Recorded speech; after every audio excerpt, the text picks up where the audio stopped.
Hola chicos, ¿cómo están? Solamente quería saludarlos y comentarles un par de cosas. Todavía no es el saludo navideño, mañana les voy a hacer un video, pues he estado preparando y sigo preparando la casa, ya que, como ustedes entenderán, la jefa no me deja invitar hasta que las cosas estén en orden. Aquellos que están casados me entienden largamente. Bueno, las cosas van quedando para poderlos recibir, Dios mediante, ya sea la semana que viene o los días de enero, conforme habíamos visto. Pero lo que yo quería comentarles hoy día era el tema de la clase de ética sobre el video que habíamos visto en clase. Y muchas veces me doy cuenta de que estos tipos de videos prosperan en las redes sociales también como respuesta a nuestra muy mala preparación dentro del mundo académico, en el mundo evangélico. Yo hoy día les voy a pedir que les voy a dejar 3 pasajes para que lean. Acá no hay respuesta mala ni respuesta buena, simplemente me gustaría que lo lean y que anoten en un papel, en 2 palabras o en una línea, lo que para ustedes significa, y después cuando nos reunamos se los voy a explicar cuáles son los conceptos hebreos en estos 3 pasajes, que son importantes para poderlos entender. Ahora, lo que yo les voy a adelantar es que no le tengan temor cuando encuentren traducciones equivocadas o encuentren historias que aparentemente son contradictorias entre sí. Se los digo porque yo lo he vivido. Lo viví este 2021, yo he estudiado hebreo no en un instituto confesional, sino más bien en un instituto académico.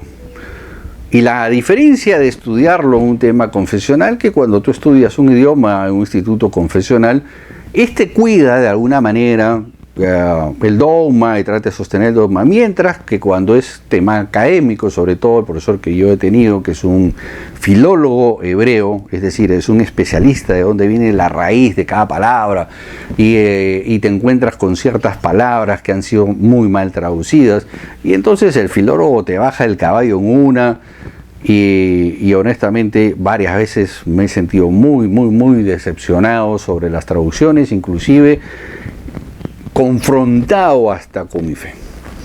Cuando ustedes se encuentren en estas ocasiones, lo que yo les digo, pregúntenle a Dios. ¿Qué es lo que yo hice? Me encontré con estas traducciones mal hechas, con estos temas que yo, como le decía a mi esposa, oye, no puede ser que en 40 años ningún pastor se haya dado cuenta, le decía a mi esposa, no puede ser que yo ni siquiera he pisado un instituto y estoy llegando a estas conclusiones. Y no puede ser que pastores que inclusive tienen maestría y doctorado, ¿no? Y ella me decía, mira, Manuel me decía, lo que pasa es que Dios te ha ido preparando para estas cosas. Y entonces, al final, Dios revertió todos estos temas y ahora, honestamente, tengo una fe mucho más fortalecida, mucho más sólida y muy bien arraigada, porque Dios me ha hecho ver todos estos detalles. Que a un momento, si Dios lo permite, lo conversaremos, si Dios quiere. Yo les propongo, el lunes ya calmados los días de Navidad, nos juntamos por mito, aunque sea en forma informal. Bueno, entonces, el meollo del asunto es que todos o muchos de estos videos que aparecen en internet, que cuestionan la palabra, que cuestionan los hechos de la Biblia, son en muchos casos tendenciosos, como el que hemos visto, pero en otros casos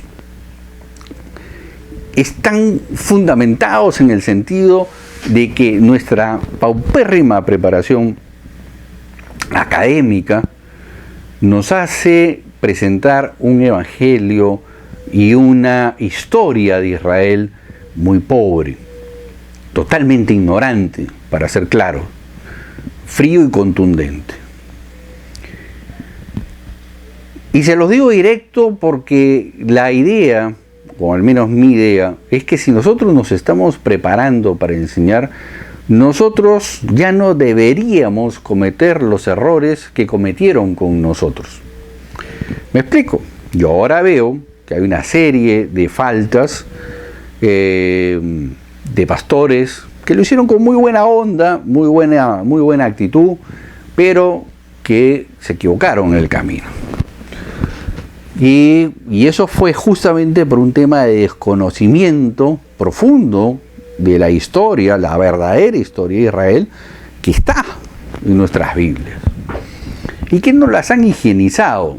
Y yo he llegado a la conclusión que ese es el gran drama. Han tratado de higienizar un proceso espiritual el cual no tiene nada de higiénico. Es decir, Dios más bien al revés es sumamente crudo en sus relatos, porque Dios sí nos ama a cada uno en forma especial, porque justamente nos está preparando para la vida, para confrontar los momentos difíciles de la vida. Porque los momentos difíciles llegan, como el coronavirus. ¿Quién no ha perdido un familiar o un amigo en esta pandemia? ¿Quién no ha perdido el trabajo? ¿Quién no ha visto mellados los ingresos económicos? Entonces, en esos momentos complicados de la vida, uno tiene que tener la fe muy bien puesta, no solamente para capear el temporal, sino para ayudar a otros a capear el temporal. Y esa es la razón por la cual he continuado en CETEL. Yo conversé con el profesor Raúl y con Juan José, porque los tiempos no me daban. Yo ya estaba comprometido antes de tomar CETEL para terminar el hebreo, que ustedes saben que he estado llevando, otros 2 cursos del canon, pero desde la perspectiva de ciencias bíblicas, es decir, desde la perspectiva totalmente académica, lo cual es interesante hacerlo, y ya se los contaré más adelante. Anyway, el tema está de que mis tiempos, más ahora, más temas del trabajo, mis tiempos han estado muy ajustados. Entonces, he tomado la decisión de darle cierta prioridad a determinados cursos, y otros ya los conversaré con los profesores para ver cómo hacemos de aquí en adelante. Pero mi mayor inquietud, o mi mayor razón o motivación para seguir en CETEL son ustedes. Son ustedes porque yo veo en ustedes el genuino y sincero actuar de querer hacer las cosas bien. Y esa es mi mayor carga.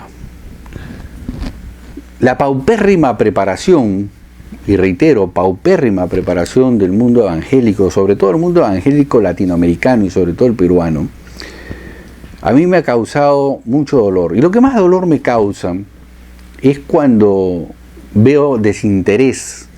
Es decir, cuando el cristiano quiere una fe light, quiere un cristianismo light, sin comprometerse, sin querer profundizar en las escrituras, como dice la carta a los hebreos, o sea, de leche no quieren salir, porque cuando ya hay que investigar más a fondo, hay que ir a bucear, entonces ya la cosa se hace media complicada. Y más cuando empezamos a tratar temas como los que yo trato a veces en el canal en forma cruda y directa, como las malas traducciones, como la de Miqueas 5.2, que está muy de moda ahorita por el tema de la Navidad, ¿no? Que dice, oh pequeña Éfrata, Belén, de ti saldrá el Señor de las naciones, que viene desde la eternidad. Bueno, el original no dice nada de eso, absolutamente nada de eso. Y entonces, aquí viene el meollo del asunto.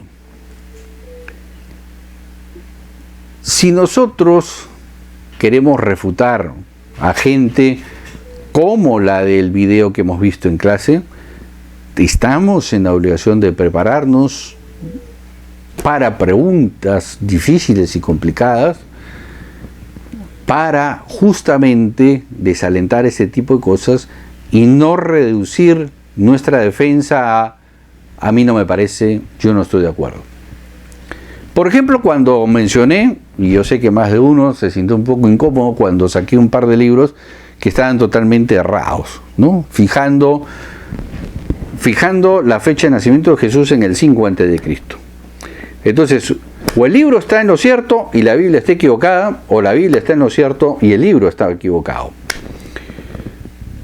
Porque en el 5 a.C., el famoso Cirenio mencionado por Lucas, estaba en una guerra por ende es imposible que haya habido un primer censo en el 5 a.C.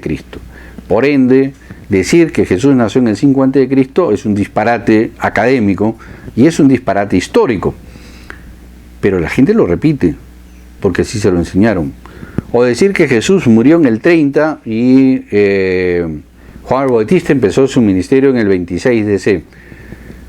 Y entonces ignorar la astronomía, ignorar que el 14 Nisan tiene que haber luna llena, y lo cual es fácil de determinar si es que sabemos cuáles son los caminos, y para eso existe la astronomía, que es una ciencia exacta, que es distinta a la astrología, porque la astrología sí está condenada por Dios, pero no la astronomía. Es más, si ustedes revisan Génesis 1:14, van a encontrar, y en el original es más profundo inclusive, porque dice, y los astros estarán puestos ahí, los cuales servirán para señales, para los inicios de los tiempos, fines de los tiempos, inicio de cosecha, etcétera, etcétera, etcétera. Y más adelante, inclusive, el profeta Jeremías va a decir, oh Israel, ustedes no tengan temor de las señales de los cielos, aunque las otras naciones los tengan, porque esas son mis señales.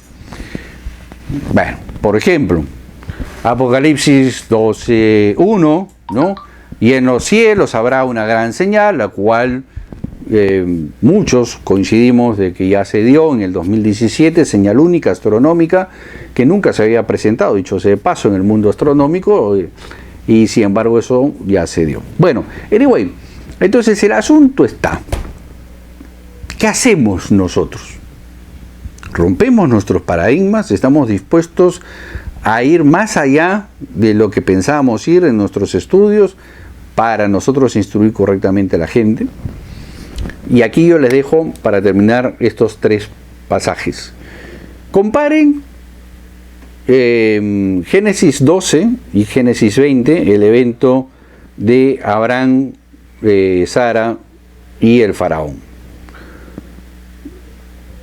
Y según ustedes, indíquenme cuál podría ser la diferencia entre los dos, o la gran diferencia entre los dos.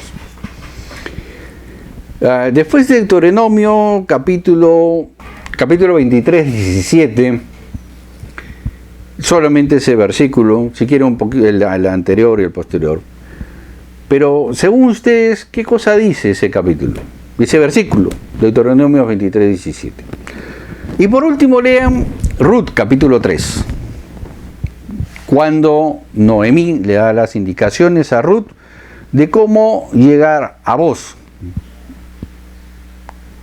Y conversamos qué es lo que ustedes entienden en la traducción, y yo les voy a contar lo que realmente dice. Entonces, nada. Si ustedes están de acuerdo, juntémonos el lunes a las 7, 8, creo que es una hora en que ya estamos terminando las labores de casa, podemos tomarnos un cafecito, de paso que podemos ver N preguntas, conversar, en fin, decir muchas cosas. Tengo, sí, una gran inquietud en que ustedes puedan ir más allá de lo que esperaban encontrar en este camino. Yo soy convencido de que Dios nos dio a los seres humanos, a todos en general, el cerebro más elaborado de su creación por una razón, porque nosotros tenemos la capacidad de analizar, de cuestionar y de preguntar. Entonces, yo veo en la sociedad actual que los gobernantes, en general, sean políticos o religiosos, tratan de que la gente no piense, de que la gente no pregunte, que no salgan con temas incómodos como los con los que yo salgo, porque entonces eso pone en tela de juicio el mandato. Y ustedes pueden ver, por algo, un presidente que no ata ni desata, que lo tenemos de presidente, llega al poder porque la gente no piensa, porque la gente no analiza, porque la gente está en una incapacidad de 2 más 2 igual a 4. Y creo que es reto nuestro, como educadores cristianos, involucrarnos y profundizar y romper inclusive nuestros esquemas teológicos para abrir nuestra mente. Una de las cosas que a mí me inducieron a hacer los videos que hago, las investigaciones que hago, fue justamente la parábola de los odres nuevos. Ustedes la deben de haber leído. Y es muy interesante, porque vienen los discípulos de Juan Bautista y le preguntan a Jesús: Señor, ¿por qué tus discípulos no ayunan y nosotros sí? ¿Cuál es la diferencia? Cuéntanos, queremos saber el secreto. Y Jesús les dice: les voy a contar el secreto. Mira, lo que pasa es que ellos están con el novio. Entonces, como están con el novio, no es necesidad que ayunen porque están con él. Pero habrá un momento que el novio no va a estar con ellos, entonces van a ayunar. Yo me imagino la cara de los discípulos de Juan Bautista, esa como así chupando limón. Y Jesús debe haber pensado: estos gallos no entendieron nada de lo que les acabo de decir. Y arranca la parábola. ¿Se echará vino nuevo en odres viejos? Y Jesús dice: de ninguna manera. ¿Y saben por qué? Porque el vino se va a perder. Porque el odre se va a romper y entonces el vino se pierde. Entonces se pierden dos cosas: se pierde el odre porque se rompe y se pierde el vino. Y seguidamente refuerza la idea con el parche. Dice: pondré un renuevo nuevo, es decir, un pedazo de tela nuevo en un vestido viejo. No, dice, porque nuevamente el parche nuevo va a jalar de la tela antigua y se va a romper. Y se echa a perder el parche y el vestido. Lo que Dios quiere decir, porque mira cuál fue el preámbulo. Vinieron con una pregunta y Jesús le da la respuesta, pero ellos no tienen la capacidad de analizar la respuesta de Jesús. Y entonces Jesús arranca con la parábola. Entonces podemos inferir y concluir lógicamente en función de todo el texto que lo que Jesús está hablando es: yo te voy a romper los paradigmas, es decir, tu forma de pensar. No, definitivamente no. ¿Sabes por qué? Porque Dios te ama con tanto amor que si tú no estás dispuesto a romper tus esquemas mentales, Dios no los va a romper. Porque te ama tanto que sabe que si te los mete contra tu voluntad, se pierde la idea nueva y el vino nuevo, pero también se pierde el odre. Y Dios no quiere perder el odre. Y ahí está la gran diferencia. Si nosotros queremos quedarnos siendo simplemente caballo de carrera, Dios te va a amar exactamente igual como lo ha hecho hasta ahora. Porque Dios está locamente enamorado de cada uno de ustedes. Porque lean Romanos y lean el Evangelio de Juan. Y es bien interesante porque la gente lo pasa por alto. De tal manera amó Dios al mundo. O sea, primero te ama. Entonces, porque te ama, pone una condición. Y entonces toma la solución, dice: doy a mi hijo unigénito. Primero amo, después pongo a mi hijo, para que todo aquel que crea en él no se pierda, mas tenga vida eterna. Y Pablo redondea la idea en Romanos y dice: si antes de que fueses creyente Dios te amaba, imagínate ahora, te dice. Por eso nunca pierdan eso de vista. Que Dios los ama con tanta fuerza que está dispuesto a dejarte con tu pensamiento el caballo de carrera si es necesario, porque te ama y te seguirá amando siempre. Ahora, si tú estás dispuesto a ir más allá, Dios también está dispuesto a ir más allá. Este año a mí me ha revolucionado totalmente. Yo ya venía con un esquema de sacar a Dios de la pecera hace muchos años atrás. Y ya mi teología era bastante incómoda, y el profesor Raúl lo sabe perfectamente. Pero este año ha sido no sé cómo se llama, la cúspide de ese desarrollar, ¿no? Y por eso me fui a investigar, obviando toda la teología, me fui a investigar qué pensaba, o intenté pensar qué pensaba Pablo en el siglo I. lo que dicen los teólogos del siglo III, IV, V y XVIII. Y les dejo esto para que piensen, porque mucha gente me dice, ¿qué vas a saber tú más de hebreo que no sé, que Jerónimo o Casimiro Reina? Bueno, les cuento un detalle.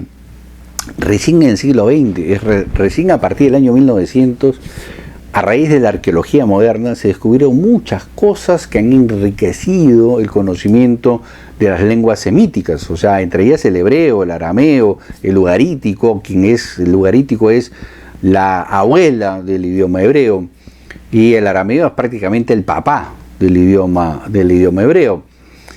Y esto es interesante, es muy interesante. Y entonces hoy por hoy tenemos muchísimo más conocimiento y muchísimas más herramientas que Jerónimo de Estridón, que Casimiro Reina, que Nácar Colunga y muchos más, para poder nosotros estudiar y llegar a ciertas conclusiones más profundas que las de ellos. Es decir, no te sientas chico ante teólogos que nos han precedido, los cuales hicieron su chamba, dicho sea de paso. Hicieron su chamba y está muy bien que lo hayan hecho, pero pertenecen al siglo antepasado, ni siquiera al siglo pasado, son ya del siglo XIX. No, yo sigo viendo gente fanática de Calvino, y no está mal leer a Calvino, pero Calvino ya, perdón, disculpen, pertenece a hace 2 siglos atrás. Y ahora la gran pregunta que siempre les hago es, ¿y cuál es tu teología? ¿Cuál es tu conclusión? ¿Qué es lo que tú piensas que Dios quiere hacer contigo y con la iglesia en la que tú estás sirviendo? ¿Qué es lo que está buscando en el siglo XXI? Ok, leamos a los teólogos antiguos, pero no nos quedemos en la teología del siglo XVIII, siglo IV, siglo V. Mucha de esa teología del siglo IV, siglo V, aún está permeando las iglesias modernas. Jerónimo de Estridón cambió la historia literalmente. Y a nadie se le ocurrió revisar las traducciones de Jerónimo de Estridón. Y mucha de nuestra teología, que es un disparate, viene por la traducción de Jerónimo de Estridón, el cual era un teólogo fantástico, porque sus conclusiones no eran malas, son muy buenas. Pero el gran drama fue que él metió su conclusión teológica en la traducción. Ahí es donde metió la pata. No en su conclusión teológica, sino en meterla en la traducción. Y entonces la nueva teología se desarrolla sobre la teología de Jerónimo de Estridón y no sobre las escrituras. Ahí nace el error. Bueno, nos vemos el lunes, si Dios lo permite y si ustedes quieren. Mañana ya les hago su video de Feliz Navidad y ahí van a ver algunas cosas que estoy preparando para cuando ustedes vengan, Dios mediante, y si Dios lo permite y si ustedes quieren venir a esta su casa. Bueno, cuídense mucho, ya nos vemos más tarde. Bye bye.